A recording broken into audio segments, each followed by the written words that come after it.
Hello friends, welcome to day trader Telugu. First of all మన channel second channel 2 lakh subscriber మార్క్ని అయితే cross అయింది. ఎప్పట్లా చెప్పేదే మన ఛానల్, అది వీళ్ళది కాదు. మన ఛానల్ అనుకుని ఎవరెవరైతే సపోర్ట్ చేస్తున్నారో ప్రతి ఒక్కరికి కూడా thank you so much. And ఈ వీడియో క్యూఎండేనే. క్యూఎండే అంటే తక్కువగా చూడొద్దు, దీంట్లో చాలా క్వశ్చన్స్ని ఆన్సర్ చేశాను. ఇన్ఫ్యాక్ట్ ఒక్కొక్క క్వశ్చన్ ఇండివిజువల్గా వీడియో చేసే లాంటి టాపిక్స్ ఉన్నవే. మీరు జస్ట్ డిస్క్రిప్షన్లో చూడండి, అన్ని క్వశ్చన్స్ని టైప్ చేసి ఉంచాను. వీలైతే ఈ టైం లైన్కి కూడా నేను టైంని అరేంజ్ చేస్తాను, సో దట్ మీకు అర్థమవుతుంది ఏ టైం దగ్గర ఏ క్వశ్చన్ ఉందనేది. ట్రేడింగ్ రిలేటెడ్గా ఒక 10 హై వాల్యూమ్ స్టాక్స్ని సజెస్ట్ చేయండి అని ఒక క్వశ్చన్ ఉంది, దాన్ని ఆన్సర్ చేశాను. అసలు ఈ స్టాక్ సెలెక్షన్లో ఉన్న మెథడ్స్ ఏంటి, వీటన్నిటిని కూడా మాట్లాడుకున్నాం. దాని తర్వాత ట్రేడింగ్ చేయడానికి మినిమం ఎంత క్యాపిటల్ ఉండాలి, అండ్ బీటీఎస్టీ విన్నారు కదా, బై టుడే సెల్ టుమారో, వాటి రిలేటెడ్గా ఉండే లాజిక్ ఏంటి, వాటి రిలేటెడ్గా ఉండే పాజిటివ్స్ నెగిటివ్స్, వీటిని మాట్లాడుకుంటూ ప్రీ మార్కెట్ ఆర్డర్స్ అంటే ఏంటి, అండ్ రిటైర్మెంట్ అయిన వాళ్ళు రెగ్యులర్ ఇన్కమ్ కోసం ట్రేడింగ్ చేయొచ్చా అని క్వశ్చన్ అడిగారు. ట్రేడింగ్ కాకపోతే సేఫ్ సైడ్ వాళ్ళు మంత్లీ ఇన్కమ్ ఎర్న్ చేయడానికి ఉన్న ఆప్షన్స్ ఏంటి, ఇన్ ద బెస్ట్ సేఫ్ మేనర్లో, వీటన్నిటిని కూడా ఈ వీడియోలో డిస్కస్ చేసే ప్రయత్నం చేశాను. పాసిబుల్ ఇది మీకు నచ్చుతుందని చూస్తున్న పాయింట్లో ఎనీ పాయింట్ ఈ వీడియో మీకు నచ్చితే వీడియోని లైక్ చేసి పెడుతున్న ఎఫర్ట్స్ని ఎంకరేజ్ చేయడానికి ప్రయత్నించండి. మన వీడియోలోకి మూవ్ అవుదాం. ప్రీవియస్గా అనుకున్న ట్రెండ్ లైన్ కాన్సెప్ట్ రిలేటెడ్గా మల్టిపుల్ క్వశ్చన్స్ వచ్చాయి. వాటి రిలేటెడ్గా అడుగుతున్న వాటిల్లో ట్రెండ్ లైన్స్ని మీరు డ్రా చేస్తారని చెప్పారు చార్ట్ పైన. సో మనం ఇంట్రాడే ట్రేడ్ చేస్తున్నప్పుడు ట్రెండ్ లైన్స్ని డ్రా చేయాలనుకుంటే మీరు ఎన్ని డేస్, 3 months చూస్తారా, 6 months ఒక ట్రెండ్ చూస్తారా, అలా ఎలా చూస్తారో అని అడుగుతున్నారు. మనం ట్రెండ్ని ఏ టైం ఫ్రేమ్లో చూస్తాం అనుకున్నాం, హవర్లీ టైం ఫ్రేమ్లో ట్రెండ్ని అనాలిసిస్ చేస్తాం అనుకున్నాం. సో హవర్లీ టైం ఫ్రేమ్లోకి వచ్చి ఒకసారి చార్ట్ని రీసెట్ చేసిన తర్వాత 2 times నేను జూమ్ అవుట్ చేస్తాను. 2 times మాత్రమే. 2 times జూమ్ అవుట్ చేసిన తర్వాత ప్రీవియస్గా ఏం జరిగింది మార్కెట్లో అనేది మనకి నీడ్ లేదు. ప్రీవియస్గా మార్కెట్ పెరిగిందా తగ్గిందా అనేది నీడ్ లేదు. ఇప్పుడు ఏం జరుగుతుంది, ప్రీవియస్గా ఏం జరిగిందో జస్ట్ అలా మనం ఒకసారి చూసి, ఓకే డౌన్ ట్రెండ్లో వెళ్ళి ఒక దగ్గర నుంచి అప్ ట్రెండ్లోకి వెళ్తుంది అనేది చూసి, దెన్ అప్పుడు మళ్ళీ మనం జూమింగ్ చేసి ప్రజెంట్ జరుగుతున్న ట్రెండే మనం ఫోకస్ చేస్తాం. ప్రజెంట్ ఏంటి, నిఫ్టీ అప్ ట్రెండ్లో ఉంది. సో ఈవెన్ ఈ క్వశ్చన్ కూడా అడిగారు, మీరు ట్రెండ్ లైన్ని డ్రా చేస్తున్నారు, ఎగ్జాక్ట్గా స్టెప్ బై స్టెప్ చెప్పండి విత్ సెట్టింగ్స్ అంటున్నారు. ట్రేడింగ్ టెర్మినల్ని యూజ్ చేస్తుంటే మీరు ఈ లైన్ ఉంటుంది ట్రెండ్ లైన్ అని, ఇక్కడ జస్ట్ వచ్చి క్లిక్ చేశారంటే ఆర్ఎల్స్ ఇలా అంటే ఇక్కడ మీకు ట్రెండ్ లైన్, యారో, రే అని ఇవన్నీ కనిపిస్తుంటాయి. ఈవెన్ మొబైల్ యాప్లో కూడా డ్రాయింగ్ ప్యానల్లో మీకు ఇది ఉంటుంది ట్రెండ్ లైన్ అని, అది సెలెక్ట్ చేయండి. సెలెక్ట్ చేశాక మీరు మొబైల్లో చూస్తున్నప్పుడు కూడా ఎక్కడైనా ఒక దగ్గర టచ్ చేయండి. టచ్ చేసి ఇంకొక దగ్గర వరకు ఎక్కడ టచ్ చేయాలనుకుంటున్నారో జస్ట్ ర్యాండమ్గా అలా టచ్ చేసేసేయండి, మీకు ఒక లైన్ వస్తుంది. ఇప్పుడు ఈ లైన్ని అడ్జస్ట్ చేయండి, మీకు నచ్చిన దగ్గరికి అడ్జస్ట్ చేయండి మొబైల్లో కూడా. సో డ్రా చేసేటప్పుడు ఎక్కువ సఫర్ అవ్వద్దు, జస్ట్ ఒక లైన్ని డ్రా చేయండి. డ్రా చేశాక అడ్జస్ట్ చేయండి. మనకి ఎక్కడ ప్లేస్ చేస్తే మల్టిపుల్ టచ్ పాయింట్స్ వస్తున్నాయనేది చూసుకొని దాన్ని బట్టి అడ్జస్ట్మెంట్స్ చేయాలి. సో ఒక ట్రెండ్ లైన్ డ్రా చేసేటప్పుడు మనం గుర్తుంచుకోవాల్సిన మెయిన్ థీమ్ అంతా మల్టిపుల్ టచ్ పాయింట్స్. ఇప్పుడు మనం చూస్తున్నది అవర్లీ టైం ఫ్రేమ్. మనం బ్యాక్ వెళ్ళి నేను మీకు ఎగ్జాంపుల్ని చూపించట్లేదు, ప్రెజెంట్ ఉన్న నిఫ్టీనే చూపిస్తున్నాను. మల్టిపుల్ టచ్ పాయింట్స్ ఆ ట్రెండ్ లైన్ పై వర్క్ అవుతున్నాయా లేదా, వర్క్ అవుతుంటే దెన్ అదొక ప్రాపర్ ట్రెండ్ లైన్ మనం డ్రా చేసినట్టు. ఒకవేళ అనుకుందాం అలా టచ్ పాయింట్స్ అవ్వట్లేదు, మిస్ అవుతున్నాయి, పాస్ట్లో ఉన్న టచ్ పాయింట్స్ని మ్యాచ్ చేద్దాం అంటే రీసెంట్గా ఉన్న టచ్ పాయింట్స్ మిస్ అవుతున్నాయి అనుకోండి, పాస్ట్లో ఉన్న టచ్ పాయింట్స్ని వదిలేసేయండి. వాటి నుంచి ట్రెండ్ లైన్ డ్రా చేయాలని కాకుండా దగ్గరగా మీకు ఏవైతే ఉంటుందో దాని దగ్గరే ట్రెండ్ లైన్ని డ్రా చేయండి. మనకి పాస్ట్లో ఉన్న ప్రైస్ యాక్టివిటీ కంటే కూడా రీసెంట్గా ప్రైస్ యాక్టివిటీ ఎక్కడ సపోర్ట్ ఆర్ రెసిస్టెన్స్ని ఫేస్ చేస్తుందనేది తెలుసుకోవడం ఇంపార్టెంట్. కాబట్టి రీసెంట్గా ఉన్న ట్రెండ్ యాక్టివిటీకే మీరు ఎక్కువ వెయిటేజ్ ఇవ్వండి. వీలైతే అన్నిటిని టచ్ చేయడానికి ప్రయత్నించండి, లేదంటే రీసెంట్ వాటికి ఇవ్వండి.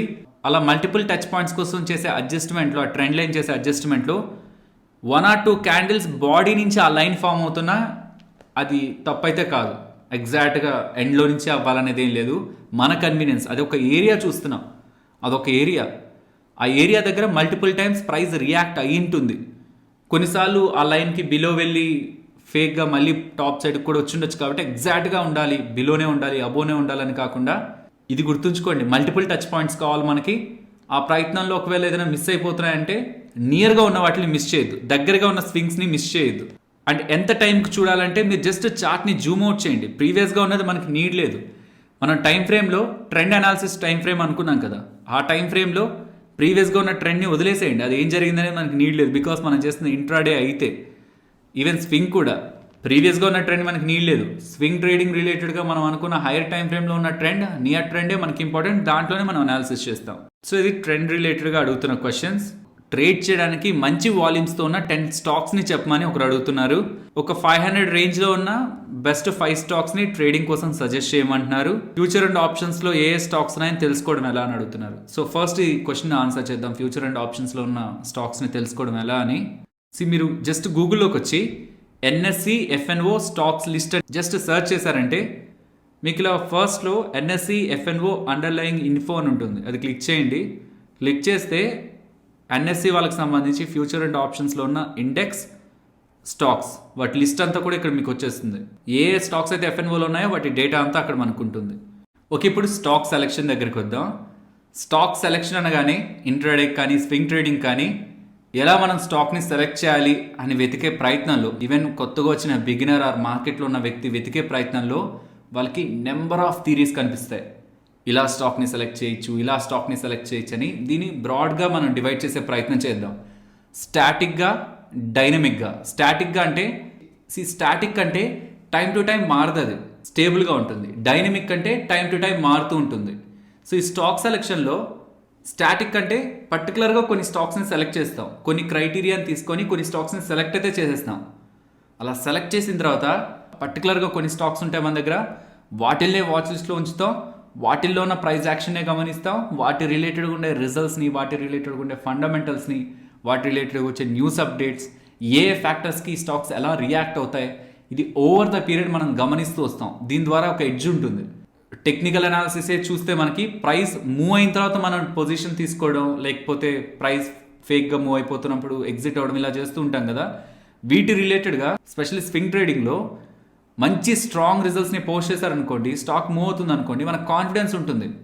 Price after the results move అవుతుంది కాబట్టి, మంచి రిజల్ట్స్ అని మనకు అర్థమైంటుంది కాబట్టి హోల్డ్ చేస్తాం మనం ఓవర్ ద పీరియడ్ కూడా. మంచి రిజల్ట్స్ పోస్ట్ చేసింది, ఇక్కడ రెసిస్టెన్స్ని బ్రేక్ చేసింది. మోస్ట్ పాసిబుల్ ఆ రెసిస్టెన్స్ అబోవ్ సస్టైన్ అవడానికే పాసిబిలిటీ ఉంటుంది, బికాస్ బ్యాక్ ఉంటున్నది మంచి రిజల్ట్స్.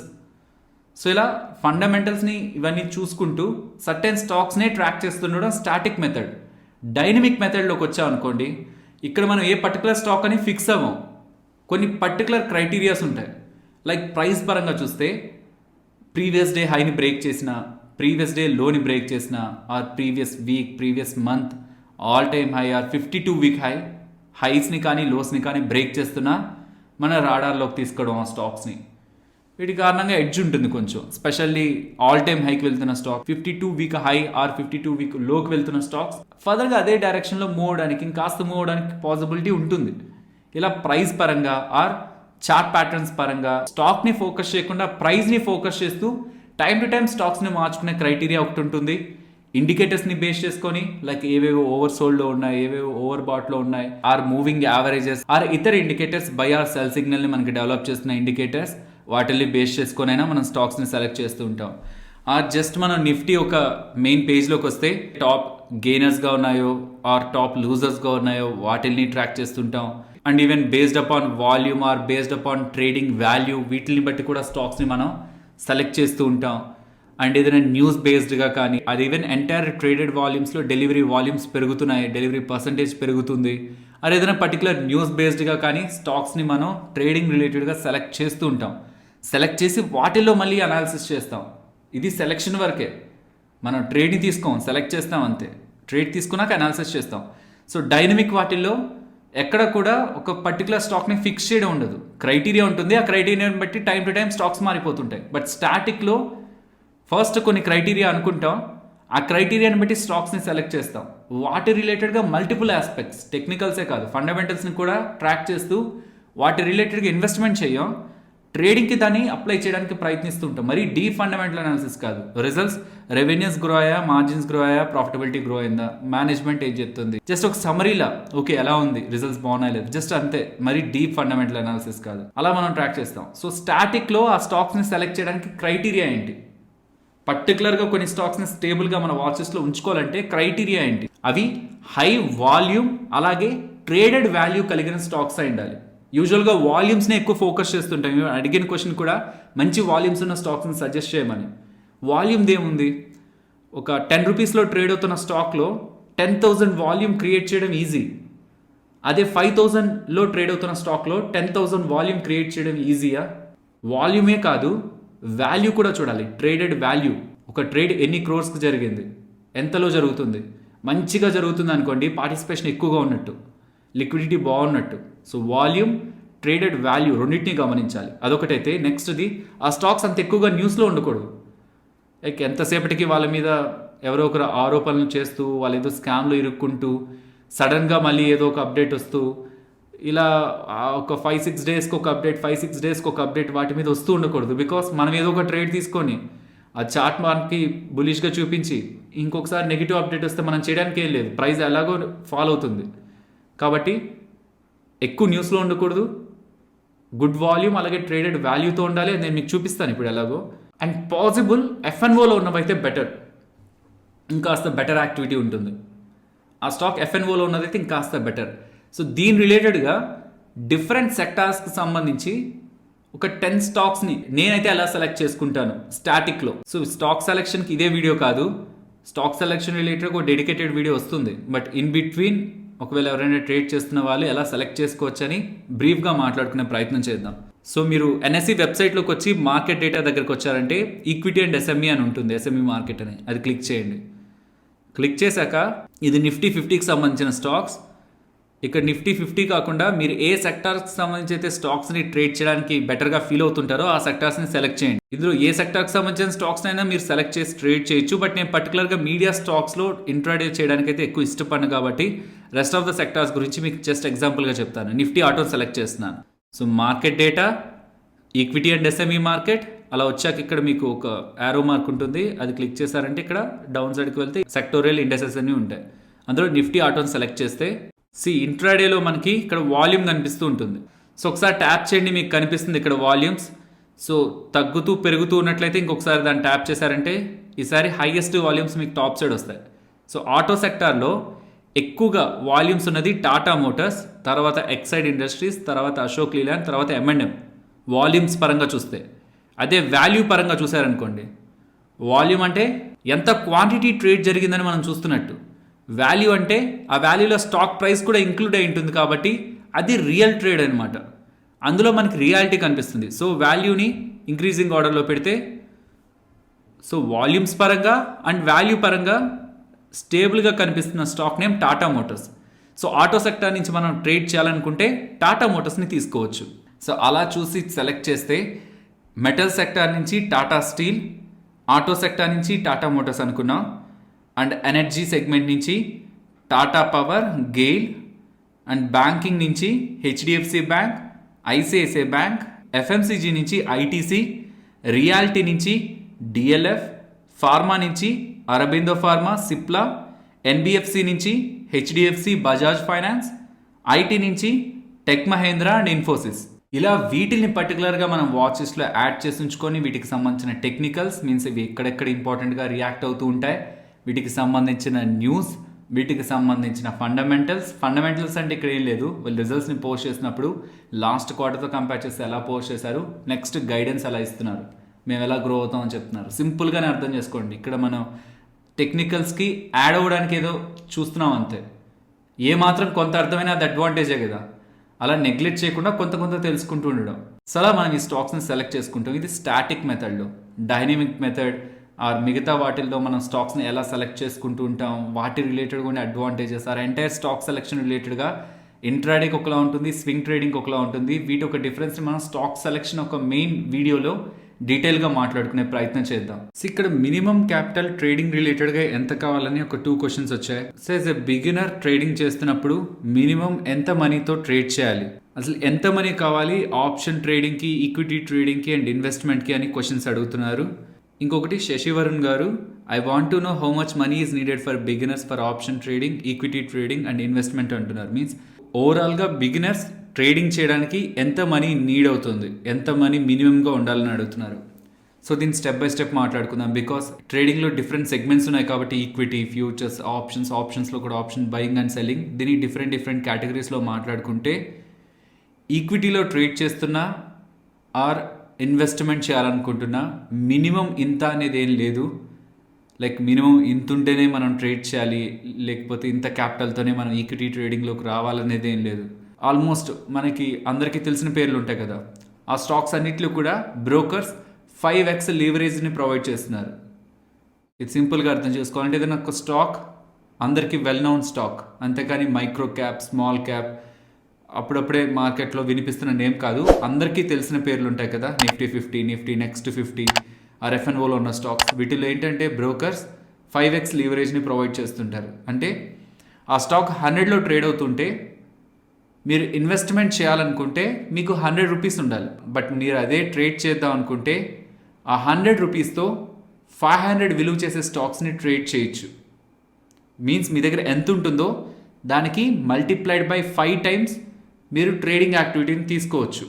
ఇన్వెస్ట్మెంట్కి ఈక్విటీ ట్రేడింగ్కి ఉన్న డిఫరెన్స్. ఆప్షన్స్లోకి వచ్చేసరికి ఆప్షన్ బయింగ్కి మనకి ఏ ప్రీమియం అయితే కనిపిస్తూ ఉంటుందో మల్టిప్లైడ్ బై లాట్ సైజ్ చేస్తే అంత మనీ మన దగ్గర నుంచి బ్రోకర్ అడుగుతున్నట్లు. 20 జనవరి 2022 ఎక్స్పైర్ అవుతున్న నిఫ్టీ ఆప్షన్ చైన్లో మనం ఉన్నాం. మన లెఫ్ట్ హ్యాండ్ సైడ్ ఉంటున్నవన్నీ కాల్స్, రైట్ హ్యాండ్ సైడ్ ఉంటున్నవన్నీ పుట్స్. ఇక్కడ మీరు గమనిస్తే 18,300 కాల్ ఆప్షన్ 105 ప్రీమియంలో ఉంది. మీరు అది కొనాలనుకుంటే 105 multiplied by 50 means lot size of Nifty multiply చేసామంటే 5,250 దగ్గరగా వస్తుంది. అంత డబ్బులు మన దగ్గర ఉంటే బ్రోకర్ మనల్ని కొనడానికి అలో చేస్తారు. వీటన్నిటిని మాట్లాడుకున్న తర్వాత అగైన్ మళ్ళీ మనం వీటి రిలేటెడ్గా అసలు ఎంత మనీ నీడ్, మనం ఎంత మన అకౌంట్లో ఉంచుకొని వీటిని ట్రేడ్ చేయాలనే దాని గురించి మాట్లాడతాను. ఫ్యూచర్స్ దగ్గరకు వచ్చేసరికి స్టాక్స్ ఒకలా ఉంటుంది, ఇండెక్స్కి ఒకలా ఉంటుంది. అది మనం ఎగ్జాంపుల్స్తో చూద్దాం. ప్రెసెంట్ ఉన్న కండిషన్స్లో బ్యాంక్ నిఫ్టీ ఫ్యూచర్ ఒక లాట్ మనం బై చేయాలంటే 1,54,000 దగ్గరగా మన దగ్గర క్యాపిటల్ ఉండాలి. అదే నిఫ్టీని బై చేయాలంటే అరౌండ్ 1,10,000 దగ్గరగా మన దగ్గర క్యాపిటల్ ఉండాలి. ఆప్షన్స్లో ఉన్నట్టు లైక్ బయింగ్కి చాలా తక్కువ మనీతో చేయొచ్చు, సెల్లింగ్ చాలా ఎక్కువ మనీతో చేయాలన్నట్టు కాకుండా ఫ్యూచర్స్లో బై చేయాలన్నా ఒకటే ఉంటుంది, సెల్ చేయాలన్నా నియర్ టు ఒకటే ఉంటుంది. చాలా స్లైట్ డిఫరెన్స్ మాత్రమే ఉంటుంది, పెద్ద డిఫరెన్స్ ఉండదు. కాబట్టి సెల్లింగ్కి మనం చూడాల్సిన రిక్వైర్మెంట్ అయితే లేదు. మీరు ఈక్విటీ ఫ్యూచర్స్ రిలేటెడ్గా వెళ్ళారనుకోండి, ఈ లింక్ కూడా నేను మీకు కామెంట్ సెక్షన్లో ఇస్తాను, ఫ్యూచర్స్ మార్జిన్ అని. మీరు జస్ట్ ఈ లింక్ని క్లిక్ చేసి ఇక్కడ ఈక్విటీ ఫ్యూచర్స్ దగ్గరకు వచ్చారంటే ఏ పర్టికులర్ స్టాక్కి సంబంధించిన ఫ్యూచర్స్కి మీ దగ్గర నుంచి ఎంత తీసుకుంటారన్న మనీ మీకు ఇక్కడ కనిపిస్తూ ఉంటుంది. వేటికి ఎంతెంత అవుతుంది అనేది ఇప్పుడు మనం తెలుసుకునే ప్రయత్నం చేసాం. బట్ మన దగ్గర ఎంత మనీ ఉండాలంటే పర్టికులర్లీ ఫ్యూచర్స్ అండ్ ఆప్షన్స్ దగ్గరకు వచ్చేసరికి ఫ్యూచర్స్ని బై చేస్తున్నా, సెల్ చేస్తున్నా, ఆప్షన్స్ని సెల్ చేస్తున్నా ఎంతైతే మనకి రిక్వైర్డ్ క్యాపిటల్ ఉంటుందో మనకి ఇక్కడ చూపిస్తూ ఉంటారో ఆ క్యాపిటల్కి అనదర్ 50% దగ్గరగా మన దగ్గర మనీ ఉంటేనే మనం వాటిలో ట్రేడ్ చేయాలి. అంతేకాని ఎగ్జాక్ట్గా ఇక్కడ మనల్ని 1,10,000 అడిగారు కదా అని 1,10,000 మన దగ్గర ఉంచుకొని ట్రేడ్ చేయకూడదు, అకౌంట్లోకి యాడ్ చేసి ట్రేడ్ చేయకూడదు. బికాస్ మీకు లాస్ వస్తుంటే దాన్ని ఫండ్ చేయడానికి మీ దగ్గర క్యాపిటల్ అడిషనల్గా ఉండాలి. సడన్గా ఏదైనా చేంజ్ చేస్తూ మనం లాస్ అవుతుంటే అది ఫండ్ చేస్తూ ఉంటుంది. అండ్ వోల్టాలిటీ కారణంగా కొన్ని సందర్భాల్లో ఆ పర్సంటేజ్ కూడా మారుతూ ఉంటుంది, మన దగ్గర నుంచి కలెక్ట్ చేసే పర్సంటేజ్. దాన్ని కూడా మనం దృష్టిలో ఉంచుకొని అడిషనల్గా 50% ఆర్ మినిమం ఒక 20% అయినా మెయింటైన్ చేస్తేనే ఒక లాట్లో మనం ట్రేడ్ తీసుకోవాలి. లేదంటే పెనాల్టీలు పే చేయాల్సి వస్తుంది మనం ఒకవేళ నెగిటివ్కి వెళ్తే, మన అకౌంట్ నెగిటివ్లోకి వెళ్తే. నెక్స్ట్ ఆప్షన్ సెల్లింగ్ దగ్గరికి వచ్చేసరికి కూడా అడిషనల్గా ఒక 50% క్యాపిటల్ అయినా రిజర్వ్డ్గా ఉంటే మీరు అడ్జస్ట్మెంట్స్ చేయడానికి, ఒకవేళ మీ వ్యూ రాంగ్ అయితే అడ్జస్ట్మెంట్స్ చేయడానికి మీకు హెల్ప్ అవుతుంది. అండ్ ఆప్షన్ సెల్ చేస్తున్నప్పుడు మీరు ఈ ఫ్యాక్టర్స్ని గుర్తుంచుకోండి. ఎట్ ద మనీ దగ్గర మీ దగ్గర నుంచి ఎంత క్యాపిటల్ అయితే వాళ్ళు కలెక్ట్ చేస్తారో అది అవుట్ ఆఫ్ ద మనీకి వెళ్ళే కొద్దీ తగ్గుతుంది, ఇన్ ద మనీకి వెళ్ళే కొద్దీ పెరుగుతుంది.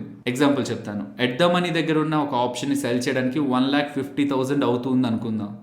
అది అవుట్ ఆఫ్ ద మనీకి వెళ్ళే కొద్దీ 1,50,000 కాస్త 1,40,000, 1,30,000, 1,20,000 అలా తగ్గిపోతూ ఉంటుంది. ఇందా మనీకి వచ్చే కొద్దీ 1,50,000, 1,60,000, 1,70,000 అలా కొంత పెరుగుతూ ఉంటుంది. ఎట్ ద మనీ నుంచి అవుట్ ఆఫ్ ద మనీ వెళ్ళే కొద్దీ తగ్గుతుంది కొంత క్యాపిటల్, ఇందా మనీకి వచ్చేసరికి పెరుగుతుంది మన దగ్గర నుంచి బ్రోకర్ కలెక్ట్ చేసే మార్జిన్. ఇది ఇంపార్టెంట్. ఒక కాల్ని మీరు సెల్ చేయడానికి 1 lakh అయింది అనుకోండి, ప్యారలల్గా ఇంకొక పుట్ని సెల్ చేయడానికి 1 lakh అవ్వదు. కేవలం 20 or 30% క్యాపిటల్ మాత్రమే మీ దగ్గర నుంచి బ్లాక్ చేస్తారు.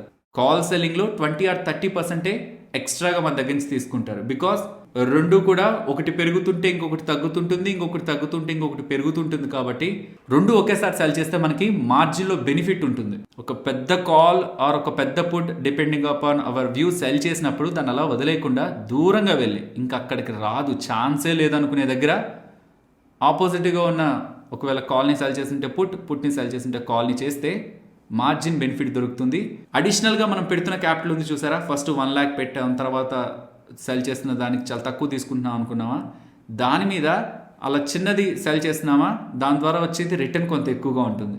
అండ్ ఈవెన్ ఆప్షన్ సెల్లింగ్ని తక్కువ డబ్బులకి చేయడానికి ఒక కాల్ని సెల్ చేస్తే దూరంగా వెళ్ళి ఇంకొక కాల్ని బై చేయడం, ఒక పుట్ని సెల్ చేస్తే దూరంగా వెళ్ళి ఒక పుట్ని బై చేయడం. అండ్ ఈవెన్ ఫ్యూచర్స్లో కూడా ఒక ఫ్యూచర్ని సెల్ చేస్తే మనకి అన్లిమిటెడ్ రిస్క్ ఎప్పుడు వస్తుంది, పెరిగిపోయినప్పుడు. కాబట్టి ఒక కాల్ని బై చేయడం. అలాగే ఒక ఫ్యూచర్ని బై చేస్తే మనకు అన్లిమిటెడ్ రిస్క్ ఎప్పుడు వస్తుంది, ఫ్యూచర్ ఫాల్ అయినప్పుడు. కాబట్టి దూరంగా వెళ్ళి ఒక పుట్ని బై చేయడం. ఇలా చేస్తే బ్రోకర్ మన దగ్గర నుంచి తీసుకునే డబ్బుల్ని తగ్గించేస్తారనమాట. బికాస్ మనం రిస్క్ని లిమిట్ చేస్తున్నాం కాబట్టి. సో ఇది కూడా మనం ప్రీవియస్గా మాట్లాడుకున్నాం, బట్ జస్ట్ ఒకసారి వీటికి కూడా యాడ్ చేస్తున్నాను, ఇంపార్టెంట్ పని ఒక దగ్గర ఉంటాయి కదా అని. అండ్ ఆప్షన్ సెల్లింగ్ రిలేటెడ్గా ఫ్యూచర్స్లో మన దగ్గర నుంచి తీసుకునే మార్జిన్ని తగ్గించడానికి మనం ఏం చేయొచ్చు, వీటి గురించి అయితే మాట్లాడుకున్నాం. ఐ హోప్ మీకు క్లారిటీ ఉందని. లేదంటే ఆల్రెడీ వీటి రిలేటెడ్గా చాలా డీటెయిల్గా ఎక్స్ప్లెయిన్ చేసిన వీడియోస్ ఆల్రెడీ మన ఛానల్లో ఉన్నాయి. మీకు ఒకవేళ స్టిల్ క్లారిటీ లేకుండా డౌట్స్ ఉంటే వాటిని ఒకసారి గమనించండి. ట్రేడ్ చేస్తున్నప్పుడు ఎమోషనల్గా కంట్రోల్డ్గా ఉండడం ఎలా, ఏదైనా టిప్స్ ఉంటే చెప్పండి అని. ఈ పాయింట్ అనగానే మనకి సైకాలజీ ఎలా స్ట్రాంగ్గా ఉంచుకోవాలని సైకలాజికల్గా మనకి మల్టిపుల్ పాయింట్స్ వచ్చేస్తూ ఉంటాయి. కానీ బేసిక్గా ఆలోచించండి, దానికి రూట్ కాజ్ ఎక్కడుంది. ట్రేడ్ చేస్తున్నప్పుడు ఎమోషనల్గా మనం బ్యాలెన్స్డ్గా ఉండట్లేదంటే మనం తీసుకుంటున్న యాక్టివిటీ రిలేటెడ్గా మనకు క్లారిటీ లేనప్పుడు, మీకు ఒక స్టాక్లో ఆర్ ఒక ఆప్షన్ రిలేటెడ్గా ఎంటర్ అవుతున్నప్పుడు ఎంట్రీ క్లారిటీగా ఉంటూ, మోస్ట్ ఇంపార్టెంట్ ఎక్కడికి వస్తే నేను లాస్లో ఎగ్జిట్ అవ్వాలి, నా స్టాప్ లాస్ ఎంత అని క్లారిటీ ఉంటూ, ఎక్కడికి వస్తే నా టార్గెట్ అని మీకు ఒక క్లారిటీ మూడిటి పరంగా ఉంటే, entry, stop loss and target, ఈ మూడిటి పరంగా మీకు క్లారిటీ ఉంటే ఎమోషనల్గా మనం ఇంబ్యాలెన్స్ అవ్వడానికి పాసిబిలిటీ ఎక్కడ ఉంది. ఒకవేళ టార్గెట్ దగ్గరికి వెళ్ళిన తర్వాత కూడా ఇంకా పెరుగుతుందేమో ఒక గ్రీడ్ మీకు ఉందనుకోండి, టార్గెట్ దగ్గరికి వెళ్ళాక ట్రైలింగ్ స్టాప్ లాస్ చేయండి. లైక్ స్టాప్ లాస్ని పైకి తీసుకుంటూ రండి. నేను నెక్స్ట్ వచ్చే క్వశ్చన్లో అది ఎగ్జాంపుల్ ఉంది, అది నేను మీకు చెప్తాను. కొంత పైకి తీసుకుంటూ వస్తే మీకున్న గ్రీడు సాటిస్ఫై అవుతుంది, ఇంకా పెరుగుతుందేమో నా గ్రీడు సాటిస్ఫై అవుతుంది. అండ్ ఒకవేళ సడన్గా రివర్స్ అయినా ఉన్న ప్రాఫిట్స్ని కోల్పోకుండా కూడా ఉంటుంది. సో ఎమోషనల్గా బ్యాలెన్స్డ్గా ఉండాలి ట్రేడ్ చేస్తున్నప్పుడు. అంటే ఆ తీసుకుంటున్న ట్రేడ్ రిలేటెడ్గా మీకు ఒక క్లారిటీ ఉండాలి. నెక్స్ట్ ఇది కూడా, ఇంట్రాడే చేయడం బెస్టా స్టాక్స్లో, లేదంటే ఆప్షన్ స్ట్రాటజీ చేయడం బెస్టా, కన్సిస్టెంట్ రిజల్ట్స్ కోసం అని అడుగుతున్నారు. ఇది ఒక్కొక్కరికి ఒక్కొక్క ఒపీనియన్ ఉంటుంది. ఈక్విటీలో ట్రేడ్ చేస్తున్న వాళ్ళకి ఒకటి, ఆప్షన్స్లో ట్రేడ్ చేస్తున్న వాళ్ళకి ఒకటి. పర్సనల్గా నాకు ఒపీనియన్ ఏది కన్సిస్టెంట్గా రిజల్ట్స్ ఇస్తుంది అంటే నేను ఆప్షన్ స్ట్రాటజీసే అని చెప్తాను. ఈక్విటీ ఎలా అంటే, మీరు ఒక మంచి ట్రెండ్ని క్యాచ్ చేశారనుకోండి, ఒక మంచి బ్రేక్అవుట్, ఒక పొటెన్షియల్ బ్రేక్అవుట్ని క్యాచ్ చేస్తే 20%, 30% అండ్ ఈవెన్ 40% కూడా స్వింగ్ ట్రేడింగ్లో మీరు గెయిన్ చేయొచ్చు. మీన్స్ షార్ట్ టైంలో ఎక్కువ రిటర్న్స్ని ఈక్విటీ ట్రేడింగ్లో మనం చూడొచ్చు. బట్ దానికి చాలా పేషెన్స్ ఉండాలి. మనం తీసుకున్న ట్రేడ్ అంతవరకు వెళ్తున్నా మనం హోల్డ్ చేస్తుండాలి. దానికి సెవరల్ ఫ్యాక్టర్స్ ఉన్నాయి, అది పక్కన ఉంచండి. బట్ అలాంటి ట్రెండ్ మనకి ఇండెక్స్లో కనిపించదు. కానీ ఇండెక్స్ మోస్ట్లీ రేంజ్ బౌండ్నెస్ని మెయింటైన్ చేస్తుంది. ఒకసారి ర్యాలీ అవుతుంది, ఒకసారి ఫాల్ అవుతుంది, చాలా టైమ్స్ మనకి రేంజ్ బౌండ్లో ఉంటుంది.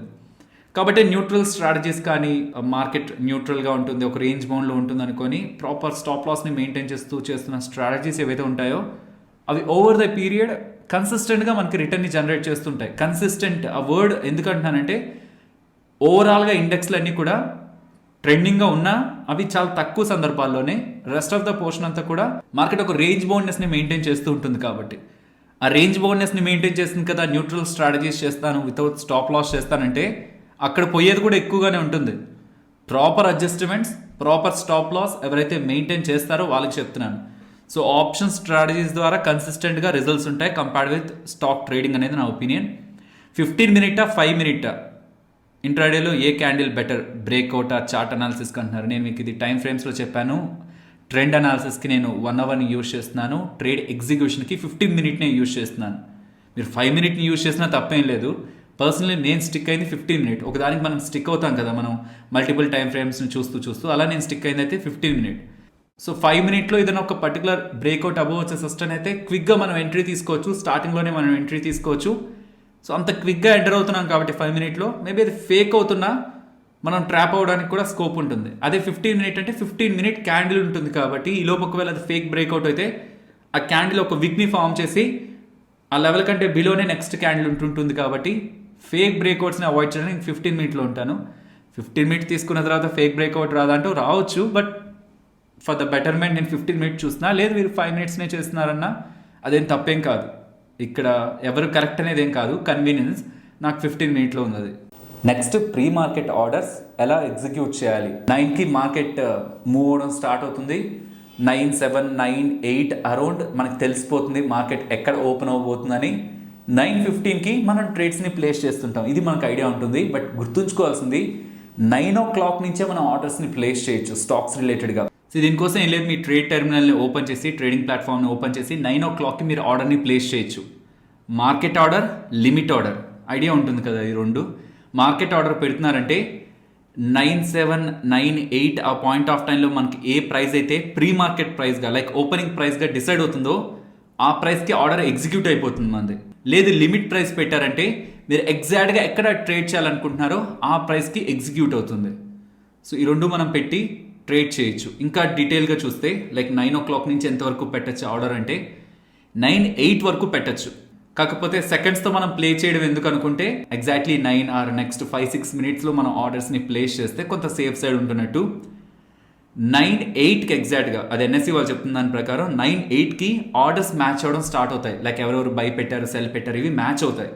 మ్యాచ్ అయ్యి మనకి నెక్స్ట్ 4 మినిట్స్లో ఎగ్జిక్యూట్ అవుతాయని చెప్తున్నారు, కానీ నెక్స్ట్ 4 మినిట్స్ ఏం పట్టదు మనకి, విత్ ఇన్ సెకండ్సే. సో అరౌండ్ 9:08కే మనకు తెలిసిపోతుంది ఎగ్జిక్యూట్ అయిపోయినాయి, ఏ ప్రైజెస్ దగ్గర ఓపెన్ అవ్వబోతున్నాయని. సో ఇది మనం గుర్తుంచుకోవాల్సింది. స్టార్టింగ్ 9 నుంచి 9, 7, 9, 8 వరకు కూడా మనం ఆర్డర్స్ని ప్లేస్ చేయొచ్చు. బట్ రిస్క్ వద్దనుకుంటే స్టార్టింగ్ 5-6 మినిట్స్లోనే ఆర్డర్ని ప్లేస్ చేయొచ్చు. మీరు జనరల్ నార్మల్ ట్రేడ్ చేసినట్టే అలా ప్లేస్ చేయొచ్చు. నెక్స్ట్ ఇంకొకటి ఆఫ్టర్ మార్కెట్ ఆర్డర్స్ అని ఉంటుంది, ఏఎంఓ ఆర్డర్స్ అని ఉంటుంది. ఈ టాపిక్ మనం ఆల్రెడీ మెయిన్ ఛానల్లో మాట్లాడుకున్నాం. ఏఎంఓ ఆర్డర్స్ డే ట్రేడర్ తెలుగుని సర్చ్ చేశారంటే ఆ వీడియో వస్తుంది.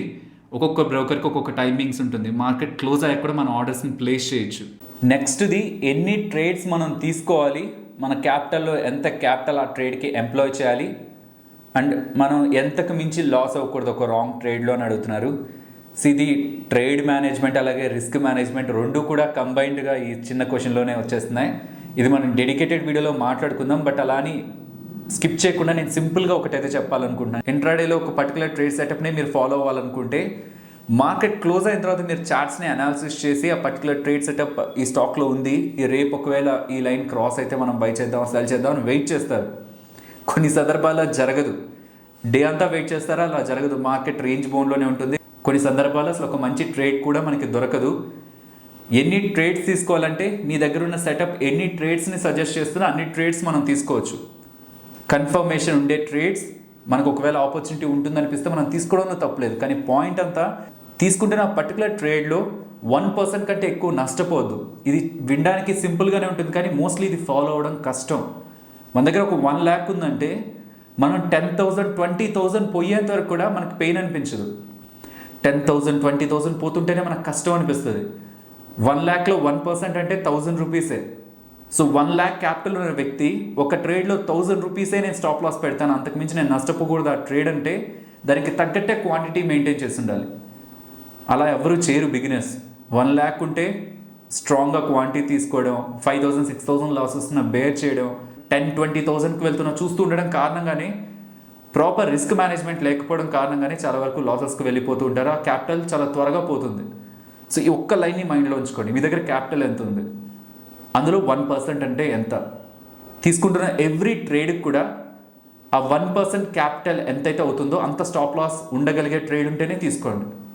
ఆ ట్రేడ్స్ కోసమే వెతకండి, లేదంటే క్వాంటిటీని మేనేజ్ చేయండి. బట్ ఈ క్వశ్చన్ రిలేటెడ్గా ఫుల్ క్లారిటీ మనకి ట్రేడ్ అలాగే రిస్క్ మేనేజ్మెంట్ మనం మాట్లాడుకుంటాం. ఈ టాపిక్ని కూడా మాట్లాడుకుంటాం కమింగ్ టైమ్స్లో, అక్కడ మనం డీటెయిల్గా మాట్లాడుకుందాం. బట్ ఇక్కడైతే నాట్ మోర్ దాన్ 1% మనం చేస్తున్న ట్రేడ్లో స్టాప్ లాస్ అనేది అంతకు మించి ఉండడం అనేది కరెక్ట్ కాదు. Okay, in the best case మనకు స్ట్రాంగ్ కన్విక్షన్ ఉందనుకుంటే 2% వరకు వెళ్ళొచ్చు. అది రేర్, అది ప్రతి ట్రేడ్కి కాదు, రేర్ కేసెస్లో తీసుకోవచ్చు అలా. సో చెప్తున్నప్పుడు చాలా ఈజీగా ఉంటుంది, వింటున్నప్పుడు చాలా ఈజీగా ఉంటుంది, బట్ ప్రాక్టీస్ చేయడం చాలా కష్టం. ఇది స్టాక్ మార్కెట్లో ఇదైతే గుర్తుంచుకోండి, స్ట్రాంగ్గా మైండ్లో గుర్తుంచుకోండి. మీరు ఎంటర్ అయిన పాయింట్లో మీరు ప్రూవ్ చేసుకోవడం ఇంపార్టెంట్ కాదు. స్టాక్ మార్కెట్లో కొత్తగా స్టాక్ మార్కెట్లోకి వచ్చిన వ్యక్తికి స్టార్టింగ్ కొన్ని సంవత్సరాల వరకు సర్వైవల్ గేమ్ అనమాట. అది తను ప్రాఫిటబుల్గా ఉన్నాడా, తను ప్రూవ్ చేసుకుంటున్నాడా మార్కెట్లో అనేది పాయింట్ కాదు. తను సర్వైవ్ అవుతున్నాడా లేదా, మీరు జస్ట్ సర్వైవల్ మీద ఫోకస్ పెట్టండి. ఒకవేళ ట్రేడింగ్ చేస్తుంటే నేను సర్వైవ్ అవ్వాలి మార్కెట్లో, సర్వైవ్ అవ్వాలంటే ఎలాగా, టెక్నికల్ అనాలిసిస్ నేర్చుకుంటేనా, లేకపోతే ఇంకోటి ఏదైనా చేస్తేనా మనకు వస్తుందా సర్వైవల్? మీ రిస్క్ని కంట్రోల్ చేస్తే వస్తుంది. రీసెంట్గా నేను మీకు టెలిగ్రామ్లో కూడా ఒక పోస్ట్ పెట్టాను మన ట్రేడింగ్ గ్రూప్లో. మీరు ఒకవేళ బ్యాంక్లో 10 lakhsని హోల్డ్ చేస్తూ ఏటీఎంలోంచి కేవలం 25,000 withdrawal limit, daily withdrawal limit పెట్టేశారనుకోండి, ఒకవేళ దొంగ ఏటీఎంలోకి ఎంటర్ అయ్యి మీ ఏటీఎం కార్డ్ని యూజ్ చేయాలని ప్రయత్నించినా 25,000 కంటే మించి తన ఏటీఎంలోంచి విత్డ్రా చేయలేరు. అలాగే మీరు నా దగ్గర నుంచి నేను మార్కెట్కి ఇంతే ఇస్తాను, పర్ డే ఇంతకు మించి నేను ఇవ్వను, పర్ ట్రేడ్లో ఇంత ఇస్తాను, పర్ డే ఇంతకు మించి నేను లాస్ అవ్వను అనుకొని ఫిక్స్ చేశారనుకోండి, ఎక్కువ టైం మీరు మార్కెట్లో సస్టైన్ అవుతారు. ఒక్కరోజు మీకు మీ సైడ్ ఫేవరబుల్గా లేకుండా లాస్లో ఎండ్ అయినా మిగిలిన రోజులు మీ సైడ్ ఉంటే, ప్రాపర్ రిస్క్ రివార్డ్ని మీరు మెయింటైన్ చేస్తుంటే ఓవరాల్గా మీరు ప్రాఫిటబుల్గానే ఉంటారు. సో సర్వైవల్ మోడ్ అనేది గుర్తుంచుకోండి. ఫస్ట్ థింగ్, స్టాక్ మార్కెట్లో ఇనిషియల్ డేస్ అన్నీ కూడా సర్వైవల్ గేమ్, ప్రాఫిటబుల్ గేమ్ కాదు. సెకండ్ది, ప్రాఫిట్ ఆర్ టార్గెట్ కంటే కూడా స్టాప్ లాస్ని రెస్పెక్ట్ చేయండి. అండ్ స్టాప్ లాస్ని ఫస్ట్ మైండ్లో డిసైడ్ అయిన తర్వాత ట్రేడ్లోకి ఎంటర్ అవ్వండి. సో ఎప్పుడైనా ఈ లాజిక్తో మార్కెట్ని ఆలోచించారా? 1:2 ఉండే ట్రేడ్ని తీసుకుంటున్నారు అనుకుందాం. ప్రతిసారి కూడా 1:2 అంటే ఒక ట్రేడ్లో మీరు లాస్ అయితే 1 రూపీ స్టాప్ లాస్గా వెళ్తుంది, మీరు హిట్ అయితే 2 రూపీ ప్రాఫిట్గా వస్తుంది. అలాంటి ట్రేడ్స్ని మీరు తీసుకుంటూ వెళ్ళారనుకుందాం. 10 ట్రేడ్స్ తీసుకున్నారనుకుందాం. 5 హిట్ అయ్యాయి, 5 ఫ్లాప్ అయ్యాయి. 5 ఫ్లాప్ అయ్యాయంటే మీరు ఎంత లాస్ అయ్యారు? ఒక్కొక్క ట్రేడ్కి 1 రూపీ లాస్ అయ్యారు. మీన్స్ 5 రూపీస్ మైనస్లో ఉన్నారు. హిట్ అయ్యారంటే ఒక్కొక్క ట్రేడ్లో మీరు ఎన్ని రూపీస్ గెయిన్ అయ్యారు? 2 రూపీస్ గెయిన్ అయ్యారు. 5 multiplied by 2, 10 rupees positive. So gain అయిన వాటిల్లో 10 రూపీస్ పాజిటివ్ వచ్చింది, లాస్ అయిన వాటిల్లో 5 రూపీస్ మైనస్ వెళ్ళింది. ఈక్వేట్ చేస్తే ఇంకా స్టిల్ మీరు +5 ఉంటారు. అది మన నెట్ ప్రాఫిట్ ఏం కాదు, బ్రోకరేజ్ ఛార్జెస్ ఇవన్నీ ఉంటాయి, బట్ ఓవరాల్గా చెప్తున్నాను. అలా కాకుండా మీరు ఈ 10 ట్రేడ్సే 5 trades profitable, 5 trades losses, but loss అవుతున్న వాటిలో 2 రూపీస్ స్టాప్ లాస్ ఇస్తూ గెయిన్ అవుతున్న వాటిలో 1 రూపీ ప్రాఫిట్ తీసుకుంటున్నారనుకోండి, ఎగ్జాక్ట్ రివర్స్ అయిపోతుంది. సో ఫస్ట్ది, స్టార్టింగ్లో మిమ్మల్ని మీరు ప్రూవ్ చేసుకోవడం కాదు, సర్వైవల్లో ఉండాలి. అలా ఉండాలంటే సెకండ్ది ఫాలో అవ్వాలి, ప్రాఫిట్ ఆర్ టార్గెట్ కంటే కూడా స్టాప్ లాస్ చాలా ఇంపార్టెంట్ అని. ఇది మీకు అర్థమైందంటే, ఈ 2 థింగ్స్ మీరు అర్థం చేసుకున్నారంటే ట్రేడ్ మేనేజ్మెంట్, రిస్క్ మేనేజ్మెంట్ ఇవన్నీ ఆటోమేటిక్గా వచ్చేస్తాయి. బట్ దాన్ని కూడా మనం కమింగ్ టైమ్స్లో డీటెయిల్గా మాట్లాడుకుందాం. రిటైర్మెంట్ పీపుల్కి ట్రేడింగ్ బెటరా, ఇన్వెస్ట్మెంట్ బెటరా అని అడుగుతున్నారు. రిటైర్ అయిన వాళ్ళు కూడా ట్రేడింగ్ చేయాలనుకుంటున్నారంటే మీరు మంత్లీ ఇన్కమ్ని ఎక్స్పెక్ట్ చేస్తూ మేబీ ఈ స్టెప్ తీసుకుంటూ ఉండొచ్చు. మీరు రిటైర్మెంట్ అయ్యారంటే మీ దగ్గర లంసమ్ ఉంటుంది డబ్బులు. రిటైర్ అయిన తర్వాత మోస్ట్లీ కొంత బిగ్ క్యాపిటల్ ఉంటుంది, ఆర్ మీరు సేవ్ చేసుకున్నవి కూడా మీకు మోస్ట్లీ రిటైర్మెంట్ అయిన తర్వాత మీ హ్యాండ్స్లోకి వస్తూ ఉంటాయి. సో దాన్ని యూజ్ చేసి మీరు ఒకవేళ మంత్లీ ఇన్కమ్ క్రియేట్ చేయాలనుకుంటున్నారు, ఒకవేళ ఆప్షన్స్, స్ట్రాటజీస్ ఆర్ ఇంకేదైనా చూసి మీరు చేయాలనుకుంటుంటే కూడా రిటైర్మెంట్ స్టేజ్లో ఉన్న వాళ్ళకైతే నేను అది కరెక్ట్ అనుకోవట్లేదు. ఆ పాయింట్లో ఉన్నప్పుడు మనకు అప్పుడు ప్రశాంతత ఇంపార్టెంట్ మనీ కంటే కూడా. మరి అప్పుడు మంత్లీ మాకు ఇన్కమ్ ఎలా వస్తుంది రిటైర్ అయిన తర్వాత అంటే, మనం డివిడెండ్ ఇస్తున్న స్టాక్స్ ప్లస్ గ్రోత్ని డెలివర్ చేస్తున్న స్టాక్స్ని ఫోకస్ చేయొచ్చు. ఇఫ్ మనకి స్టాక్ మార్కెట్ మీద ఇంట్రెస్ట్ ఉండి మనం టైం స్పెండ్ చేయాలనుకుంటున్నాం, యాక్టివ్గా ఉండాలనుకుంటున్నాం మార్కెట్లో అంటే కొన్ని స్టాక్స్ ఉన్నాయి. ఒకవేళ మీరు వీడియో చేయమంటే నేను చేస్తాను. అవి కేవలం డివిడెండే కాదు, కేవలం డివిడెండ్ ఇచ్చే స్టాక్స్ మనందరికీ ఐడియా ఉంటుంది. మోస్ట్లీ పబ్లిక్ సెక్టర్ అండర్టేకింగ్లో ఉన్న మోస్ట్ ఆఫ్ ద కంపెనీస్ ఎలాగో గవర్నమెంట్కి డబ్బులు ఇవ్వాలి కదా అని డివిడెండ్స్ ఎక్కువ ఇస్తూ ఉంటాయి. బట్ డివిడెండ్ ఇస్తూ గ్రోత్ని డెలివర్ చేస్తున్న స్టాక్స్ కొన్నిటిని మనం సెలెక్ట్ చేసి ఫండమెంటల్గా స్ట్రాంగ్గా ఉన్నవి. సో అవి ఓవర్ ద పీరియడ్ మనకి డివిడెండ్ ఇస్తుంటాయి, గ్రోత్ని కూడా డెలివర్ చేస్తుంటాయి, మన క్యాపిటల్ కూడా అప్రిషియేట్ అవుతూ ఉంటుంది. ఇది ఒక స్టెప్ అయితే ఈక్విటీ, మనం డైరెక్ట్గా ఈక్విటీతో డీల్ చేయడం. నెక్స్ట్ది మ్యూచువల్ ఫండ్స్. మ్యూచువల్ ఫండ్స్లో కూడా మనం 2 థింగ్స్లో యాక్టివిటీ తీసుకోవచ్చు. ఒకటి ఎంఐపి అంటారు, మంత్లీ ఇన్కమ్ ప్లాన్స్, అండ్ నెక్స్ట్ది SWP అంటారు, systemic withdrawal plan.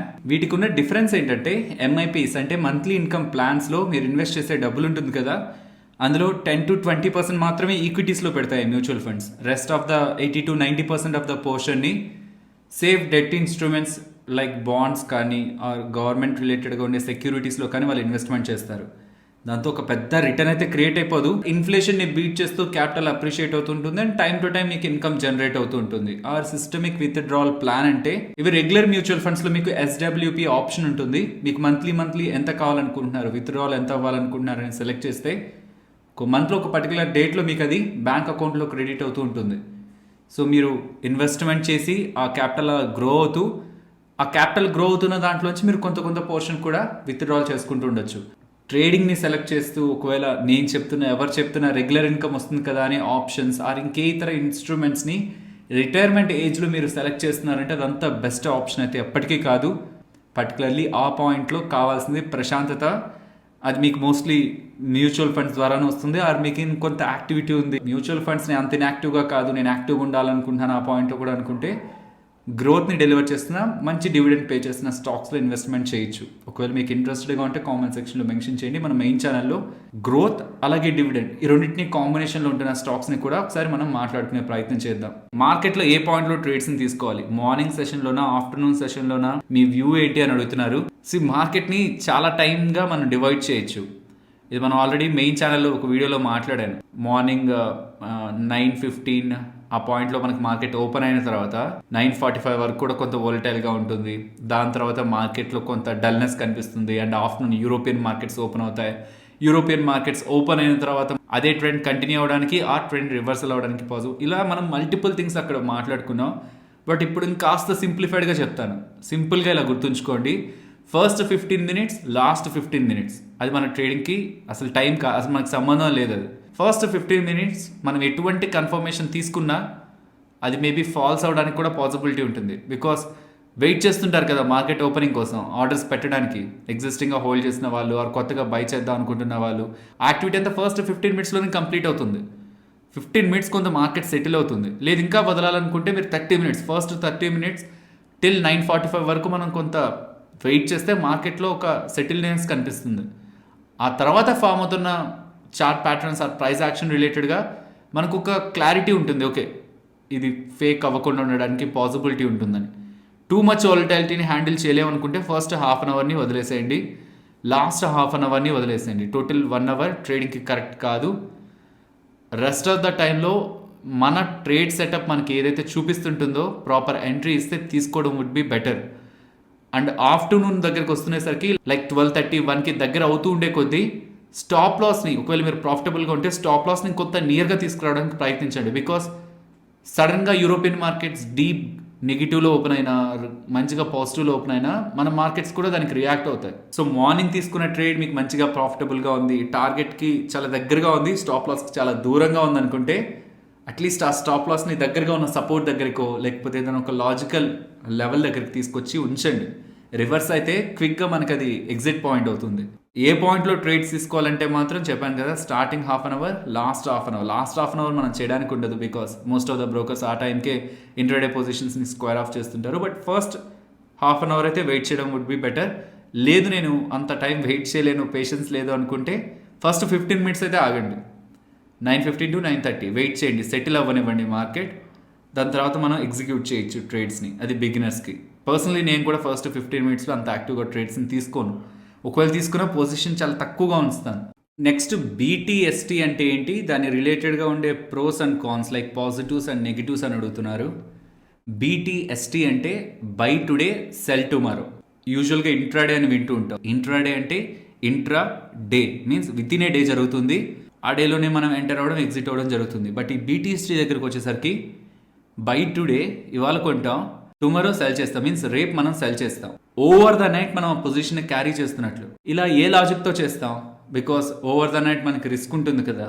Market gap up అవ్వచ్చు, గ్యాప్ డౌన్ అవ్వచ్చు, ఎటైనా మార్కెట్ మూవ్ అవ్వచ్చు.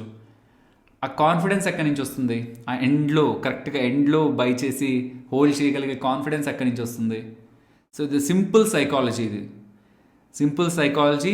Price action with volume and news or ఒక కన్విక్షన్. వీటిని ఒకసారి మాట్లాడుకుందాం. యాక్చువల్గా అడిగిన తను పాజిటివ్స్ నెగిటివ్సే, బట్ ఎలాగో అడిగారు కదా BTST అంటే డౌట్ కూడా ఉంటుంది, అది కూడా ఎక్స్ప్లెయిన్ చేద్దాం చేస్తున్నాను. సో కరెక్ట్గా 3 నుంచి మనం చూస్తే రీటైల్ ట్రేడర్స్ ఎవరైతే ట్రేడ్స్ని తీసుకున్నారో వాళ్ళ ట్రేడ్స్ని స్క్వేర్ ఆఫ్ చేసే పనిలో ఉంటారు. మీరు బై చేస్తుంటే సెల్ ఆర్ సెల్ చేస్తుంటే బై, బికాస్ ఆ డే ఎండ్ అయిపోతుంది కాబట్టి ఇంట్రాడేలో పొజిషన్స్ తీసుకున్న వాళ్ళు పొజిషన్స్ని స్క్వేర్ ఆఫ్ చేసే ప్రయత్నంలో ఉంటారు. ఒకవేళ అనుకుందాం ఆ రోజు స్టాక్ పెరుగుతూ ఉంది. యూజువల్గా అంత పెరుగుతున్నప్పుడు ఇంట్రాడేలో బై పొజిషన్స్ తీసుకున్న వాళ్ళంతా కూడా 3 o'clockకి వాళ్ళ పొజిషన్స్ని బుక్ చేసుకునే ప్రయత్నంలో స్టాక్ కొంత డిప్ అవ్వాలి. ఈవెన్ అలా కొంత స్టాక్ పడుతున్నా అగైన్ స్టాక్ ర్యాలీ అవుతుంది, ఇంకా పెరుగుతుంది. స్ట్రాంగ్ క్యాండిల్స్ని తీసుకుంటూ మంచి వాల్యూమ్స్తో పెరుగుతుంది అనుకోండి. దెన్ ఎంటర్ అవుతున్న వాళ్ళు రీటైలర్సా? అంత పెరిగాక మార్కెట్ క్లోజ్ అవ్వకముందు 3 or 3:15 అరౌండ్ అంతలా ఎంటర్ అవుతున్న వాళ్ళు రీటైలర్సా? కరెక్ట్గా మార్కెట్కి half an hour or 45 minutes ముందు నుంచి ప్రైస్ యాక్షన్ స్ట్రాంగ్గా ఉందనుకోండి, అది బులిష్గా కానీ బేరిష్గా కానీ విత్ స్ట్రాంగ్ వాల్యూమ్స్, ఎంటర్ అవుతున్న వాళ్ళు రీటైలర్సా లేకపోతే బిగ్ పీపులా? ఈ BTST ఏం బిలీవ్ చేస్తుందంటే, బై టుడే సెల్ టుమారో ఏం బిలీవ్ చేస్తుందంటే, మార్కెట్ ఎండ్ అవుతున్న పాయింట్లో కూడా యాక్టివిటీ ఉందంటే అది రీటైలర్స్ యాక్టివిటీ కాదు, ఇంట్రాడేలో స్క్వేర్ ఆఫ్ చేసే యాక్టివిటీ కాదు. ఎయిదర్ అది డెలివరీ బేస్డ్గా బయింగ్ రీటైలర్స్ దగ్గర నుంచి అయినా వస్తుండాలి, ఇన్స్టిట్యూషనల్ ప్లేయర్స్ అయినా ఎంటర్ అవుతూ ఉండాలి, ఆర్ స్పెక్యులేట్ చేస్తున్న బిగ్ ప్లేయర్స్ అయినా ఎంటర్ అవుతూ ఉండాలి. ఎండ్లో జరుగుతున్న యాక్టివిటీని బేస్ చేసుకొని ఆ డే ఎండ్లో తీసుకునేది BTST ట్రేడ్స్ అంటారు. క్లోజ్ అయ్యే కొన్ని మినిట్స్ ముందే ట్రేడ్స్ని తీసుకుంటారు, ఒక కన్ఫర్మేషన్ తీసుకొని ఎండ్ వరకు వెయిట్ చేసి. అది ఇంచుమించు డెలివరీ బేస్డ్గా తీసుకుంటున్నది అనమాట. సో నెక్స్ట్ డే ఓపెనింగ్ 15 మినిట్స్లో మోస్ట్లీ ఆ ట్రేడ్ని స్క్వేర్ ఆఫ్ చేయడానికి ప్రయత్నిస్తారు. బికాస్ క్లోజింగ్ పాయింట్ ఆఫ్ టైంలోనూ స్టాక్ ర్యాలీయే, ఓపెనింగ్లో కూడా ఒక బిగ్ గ్యాప్ అప్ అయింది అనుకోండి, దెన్ ప్రీవియస్గా ఎంటర్ అయిన బిగ్ ప్లేయర్స్ ఎవరైతే ఉంటారో వాళ్ళకి ఒక మంచి ప్రాఫిట్ కనిపిస్తూ ఉంటుంది. కాబట్టి వాళ్ళు తీసుకుందే ఎక్కువ క్వాంటిటీస్ ఉంటాయి కాబట్టి వాళ్ళే అక్కడ ప్రాఫిట్ బుక్ చేస్తారు. స్టార్టింగ్ ఆఫ్ ద మార్కెట్లోనే ర్యాలీ అయింటుంది, బిగ్ గ్యాప్ అప్ జరుగుంటుంది కాబట్టి.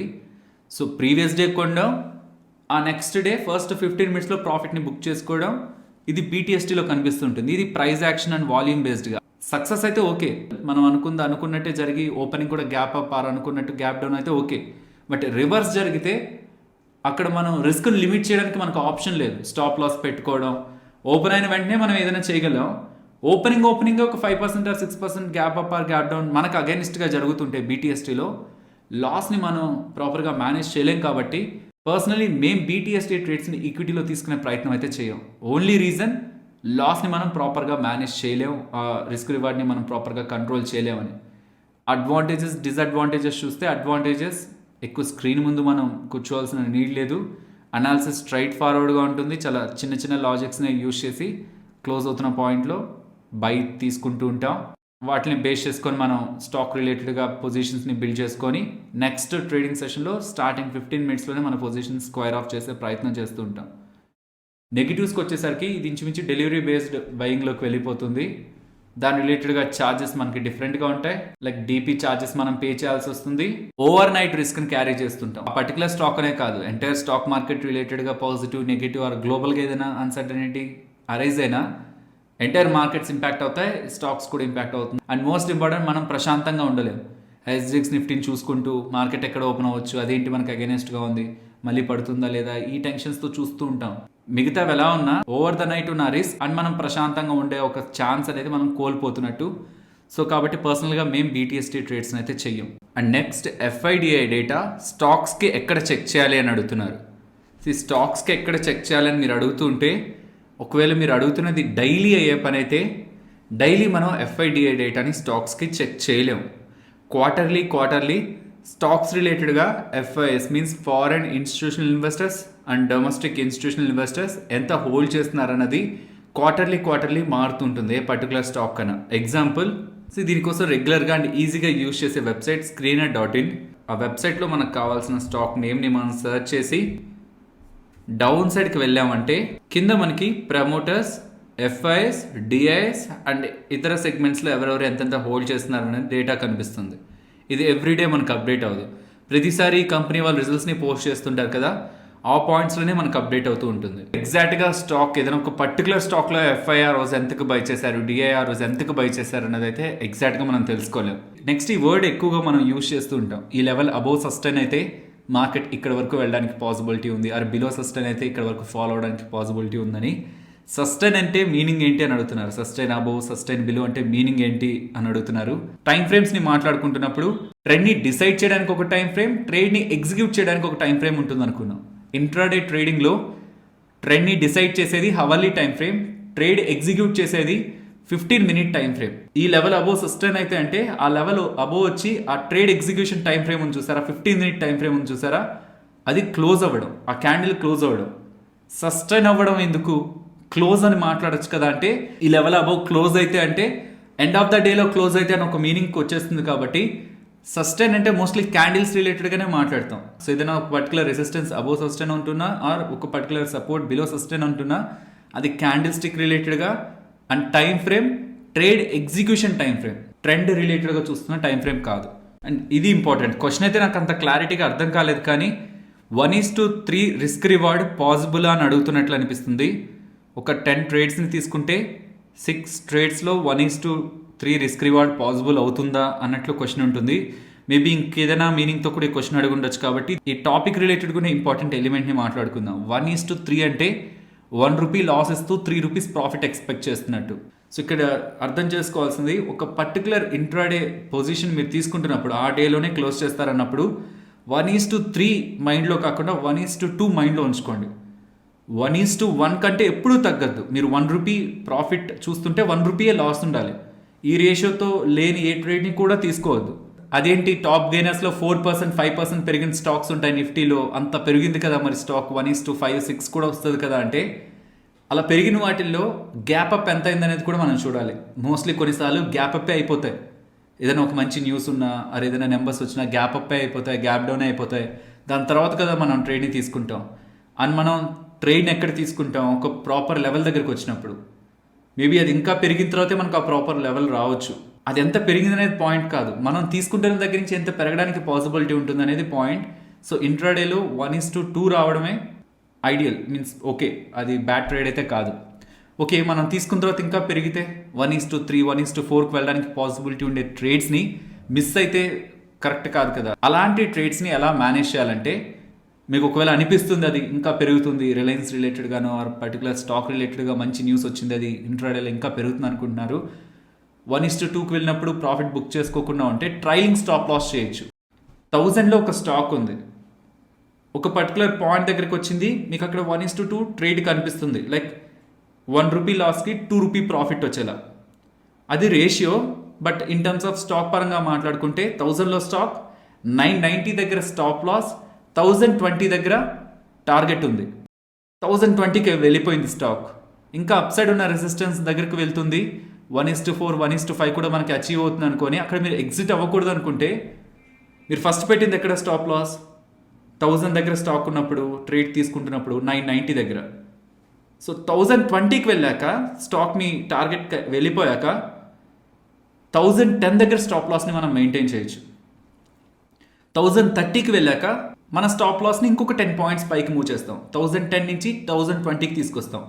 అలా మన స్టాక్ పెరుగుతుండే కొద్దీ మన స్టాప్ లాస్ని కూడా ఎవ్రీ టైం ఈ రేషియో ఉంది కదా 1:2, 1:3, అందులో 1 అంటే ఎంతో అంత మూవ్ చేసుకుంటూ వస్తాం అనమాట. స్పేస్ ఇస్తాం. ఒకవేళ కొంత డిప్ అవుతున్నా మన స్టాప్ లాస్ ట్రిగ్గర్ అవ్వకుండా అది అలా ర్యాలీ అవుతుంటే మనం దాన్ని క్యాచ్ చేసేలా, ఆ మొత్తం మూవ్ని క్యాచ్ చేసేలా ట్రైలింగ్ స్టాప్ లాస్ని చేసుకుంటూ వస్తాం. స్టాక్ మార్కెట్లో యూఎస్ ఫెడ్ మీటింగ్ కారణంగా మార్కెట్స్ ఫాలో అవుతున్నాయి, లేకపోతే యూఎస్ జాబ్ డేటా కారణంగా, ఆర్బీఐ కారణంగా, ఆర్ ఈవెన్ రిజల్ట్స్ కారణంగా కూడా మనకి స్టాక్స్ రియాక్ట్ అవుతుంటాయి కదా. సో అలాంటి డేటాని మనం ముందుగా తెలుసుకోవచ్చా, ఇది ఫస్ట్ అడుగుతున్నారు. నెక్స్ట్, అలాంటి ఈవెంట్స్ అప్పుడు 1 or 2 days బిఫోర్ మనకి మార్కెట్ ఎలా రియాక్ట్ అవుతూ ఉంటుంది, అండ్ బిగినర్స్ ఈ ఈవెంట్స్ని ఎలా హ్యాండిల్ చేయాలి, ఎలాంటి పొజిషన్స్ తీసుకొని సేఫ్గా ఉండొచ్చు చెప్పండి అని అడుగుతున్నారు. ఒకే వీటిలో తను ఫస్ట్ అడుగుతున్నది ఈవెంట్స్ని మనం ముందుగా ఎలా తెలుసుకోవచ్చు అని. తను అడుగుతున్న Fed meeting, US job data, RBI మీటింగ్స్ని మనం ముందుగానే వాళ్ళ అఫీషియల్ వెబ్సైట్స్లో తెలుసుకోవచ్చు. First thing, US Fed meeting ఇయర్లో ఎప్పుడెప్పుడు జరుగుతుందంటే మీకు ఆ వెబ్సైట్లోకి తీసుకెళ్ళి నేను చూపిస్తాను. డైరెక్ట్గా US federal reserve, US fed ఒక అఫీషియల్ వెబ్సైట్లోకి వచ్చి మానిటరీ పాలసీ అని ఉంటుంది, అది క్లిక్ చేశారంటే కొంత డౌన్ సైడ్కి వస్తే ఎఫ్ఓఎంసీ క్యాలెండర్ అని ఉంటుంది. అది క్లిక్ చేస్తే ఏ మంత్స్లో ఏ డేస్లో మనకి ఎఫ్ఓఎంసీ మీటింగ్ జరగబోతుందన్న డేట్స్ మనకి కనిపిస్తూ ఉంటాయి. డిసెంబర్ వరకు కనిపిస్తూ ఉంటాయి.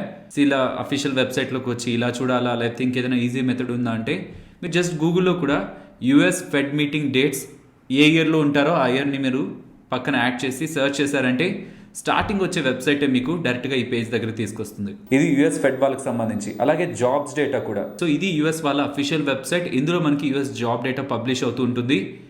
ఈవెన్ ఈ లింక్ కానీ, ప్రీవియస్ లింక్ ఆర్ ఈ వీడియో మాట్లాడుతున్న ఏ లింక్ అయినా సరే మీకు కామెంట్ సెక్షన్లో ఫస్ట్ కామెంట్ ఉంటుంది కదా, రిఫరల్ లింక్స్ ఉంటాయి, వాటి కింద నేను వీటన్నిటిని ప్లేస్ చేస్తాను. బికాస్ డిస్క్రిప్షన్లో ప్లేస్ చేస్తే ఏదైనా పాయింట్లో డిస్క్రిప్షన్ మారుస్తున్నప్పుడు ఆ లింక్స్ అన్నీ పోతున్నాయి. కాబట్టి కామెంట్ సెక్షన్లో ఫస్ట్ కామెంట్లో ఈ లింక్స్ అన్నీ ఉంచుతున్నాను. మీరు ఈ వెబ్సైట్లోకి వచ్చి next RBI MPC dates, monetary policy committee dates 2022 అని సెర్చ్ చేశారంటే meeting schedule for monetary policy committee అని ఉంటుంది. సో అది క్లిక్ చేశారంటే ఏ డేట్స్లో మానిటరీ పాలసీ కమిటీ మీటింగ్ జరగబోతుందన్న డేట్స్ ఆర్బీఐ వాళ్ళు వాళ్ళ అఫీషియల్ వెబ్సైట్లో ఇలా అప్డేట్ చేస్తుంటారు. సో ఇలా మోస్ట్లీ ఏ డేటా అయినా, స్టాక్ మార్కెట్కి సంబంధించిన ఏ డేటా అయినా రిలీజ్ అవుతుందని మనకు ముందుగానే తెలిసిపోతూ ఉంటుంది. కాబట్టి మార్కెట్ కూడా పాయింట్ కోసం వెయిట్ చేస్తుంటుంది. అండ్ దానికంటే కొన్ని రోజుల ముందు నుంచే కొన్ని ఎక్స్పెక్టేషన్స్తో రియాక్ట్ అవుతూ ఉంటుంది కూడా. సో తను అడుగుతున్నది నెక్స్ట్ అది, ఏదైనా ఒక ఈవెంట్ ఉంటే, స్పెషల్ ఈవెంట్స్ ఉంటే 1 or 2 days ముందు మార్కెట్ ఎలా రియాక్ట్ అవుతుందని.